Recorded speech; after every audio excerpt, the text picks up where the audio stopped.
Hey everybody, this is Wendy Isbell. Welcome to my presentation about 3 theories of Black psychology. We are going to talk today about social cognitive theory, theory of planned behavior, and attribution theory.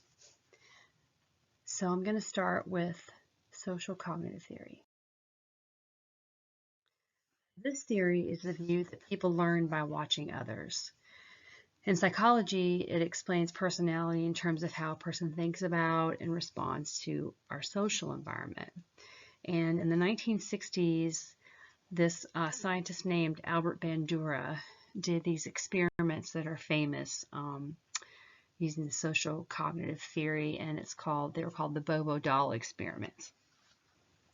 And so he studied, the purpose of the study was to observe children's behavior after they watched a human adult model act aggressively towards a Bobo doll, which is a doll, like a clown-like doll that children had back in the 60s and the 70s. It had a low center of mass and it rocks back and forth back into an upright position after it's been knocked down. I had one. I don't know how old y'all are, but maybe a couple of you also had one. Anyway, there are variations on the experiment, but the most notable one measured the children's behavior after seeing the human model get rewarded, get punished, or experience no consequence for physically abusing the Bobo doll. And the experiments are empirical methods to test a social learning theory. The social learning theory claims that people learn largely by observing, imitating, and modeling. It demonstrates that people learn not only by being rewarded or punished, but they can also learn from watching somebody else be rewarded or punished. And the study that I chose related to the theory is about predicting childhood obesity prevention behaviors using this theory with African American elementary school children. So I wanted to look at the study because one of the greatest health concerns that we have here in America is obesity. And this study looks specifically at elementary school aged African American children who are at much greater risk of becoming obese than Caucasian Americans. And something that I learned from the study is that in African Americans, things like genetics and culture play a role in the development of obesity, including the simple acceptance that being overweight is normal. And then, of course, a child who is overweight is likely to carry this into an adulthood. And there are all kinds of illnesses and diseases that go along with obesity. And so in this study, social cognitive theory is used to predict interventions to help prevent the development of obesity in African American children. And the constructs of self-efficacy, self-control, and expectations were examined. So self-efficacy is, the beliefs that we hold about our ability to do a certain thing, to complete a certain task. Self-control is our ability to subdue our impulses, our emotions, and behaviors in order to sort of keep our eye on and achieve that long-term goal. And then expectations, of course, are our beliefs about occurrences that may take place in the future. So in all, the purpose of the study was to look at the degree to which social cognitive constructs are able to predict 4 behaviors. And the behaviors were limiting television viewing, performing daily moderately intense physical activity of at least 60 minutes a day, and increasing fruit and vegetable intake to 5 or more cups a day, and then also increasing water consumption in these children. And the study showed that only 2 of the theory constructs were significant predictors, which drinking water and eating fruits and vegetables. And in terms of the water, self-control and self-efficacy were the predictors. And regarding fruits and vegetables, self-efficacy was the lone predictor. And then, so they consumed about half of the recommended daily amount of water a day and almost, I guess, 4 out of 5 cups of fruit and vegetable for the day, which is really good. So there's that study. And then the next theory I want to talk about is the theory of planned behavior. So the theory of planned behavior is based on an idea that people make logical, reasoned decisions to participate in specific behaviors by taking in and evaluating information that's available to them. So why do we do what we do or act how we act? Let's start with an example. So say you want to buy a new smartphone. What makes you want to purchase which phone? Most people would turn to the internet first, Google it, look on the home page of the phone they're interested in, and form an opinion about that phone, thinking about which one would suit you best. Maybe you'd ask your friends about how they like their phone. You might go to the Apple store and give a phone a test drive. You may even be able to tolerate talking to one of the salespeople. Maybe you even do all of these things. Eventually, you'll make a decision about which one to buy. So the theory of planned behavior explains and predicts how these behaviors form. It's built out of 3 different constructs. So attitude, the first one is attitude toward the act or behavior and whether or not it makes a positive or negative contribution to their life. In terms of purchasing the phone, you believe that buying one phone makes sense for you, or if you don't think it will work out. Then another construct is called subjective norm. This construct focuses more on everything around an individual, like your community, your family, your job, cultural norms, and things like that. So going back to the phone, before you even start shopping, you have an idea of what phones other people have and what they will think about the phone you purchased. So this belief influences your decision. And the last construct is called perceived behavioral control.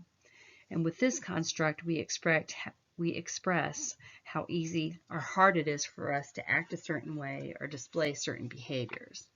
In the phone example, this would be when you consider each phone and decide how hard or easy it would be to handle each one. And so that's just an example of that, the constructs of the theory. And then I picked the study called The Decision of African American Students to Complete High School, an application of the theory of planned behavior. So an overview of this study, it was done with male and female high school students aged 14 to 17, and it was a longitudinal study. They completed a theory of planned behavior questionnaire early in their second year. Intentions to complete the year were accurately predicted from attitudes, subjective norms, and perceived behavioral control. Attitudes were related to beliefs about short and long-term consequences, which we just talked about. Subjective norms reflected perceived expectations of family, teachers, and friends, which we all know is important and influences us greatly. And then control considerations include required academic abilities, conflict with peers and teachers, and distracting life conditions. And the results suggest that the focus of the study can provide very useful additional information about high school dropout. Consistent with the theory of planned behavior, intentions to complete the second school year were predicted very well from the students' personal attitudes towards school completion, from perceived social pressure, and from perceived control over attending and staying in school. In addition, the variables assessed in the present study also afforded good prediction of actual behavior. Graduation from high school could be predicted with considerable success from intentions to complete the school year and from perceived control over this behavior. Finally, attribution theory. What is attribution theory? So to begin, we've all heard the word attribute, right? Like, I attribute his love for books to his father, or she attributed her success to hard work. Attribution is an explanation for the cause of a person's behavior, and psychologists use the concept of attribution to explain how people make sense of their own behavior and that of others. And an example of an internal attribution supposes that an internal factor causes the behavior. So for example, when a teacher believes a student is lazy, and that explains why the student failed to complete a project. And then the supposition that something outside a person causes a behavior is an external attribution. So for example, you might attribute the failure to complete a project to some circumstances that the person is dealing with, like maybe a death in the family. And then interestingly, and I'm sure we can relate or know other people that can relate to this, see examples of this in our lives, that a fundamental attribution error is the phenomenon, and I love that word, of explaining one's own negative behavior through external attribution, but others' negative behavior through internal attribution. I thought that was really interesting. And the name of the study that I looked at is called Using Attribution Theory to Understand Social and Academic Motivation in African American Youth. So for this study, the principles from the attribution theory related to perceived responsibility in self and others are used as a conceptual framework for looking at social motivation, things like peer-directed aggression and academic motivation in African American youth. In a series of studies on peer-directed aggression that was guided by the attributional framework was presented. And among the topics that they examined in the study were the cognitive and pre-existing socialization of aggressive boys' beliefs about others' responsibility, their understanding of impression management strategies that individuals use to alter perceptions of responsibility, and an intervention approach with aggressive African American boys that is designed to change biased perceptions about others' responsibility for negative outcomes. And so what the purpose of the study and what the benefit was is that it allowed researchers the ability to, 1, show how aggressive children organize their thinking about peer provocation. 2, suggest a viable direction for intervention. 3, gain some insight into the long-time biased beliefs about control, responsibility, or the intentions of others. 4, examine some of the socializing influences on these beliefs. And finally, 5, begin to explore how aggressive children manage the impressions that others have about them.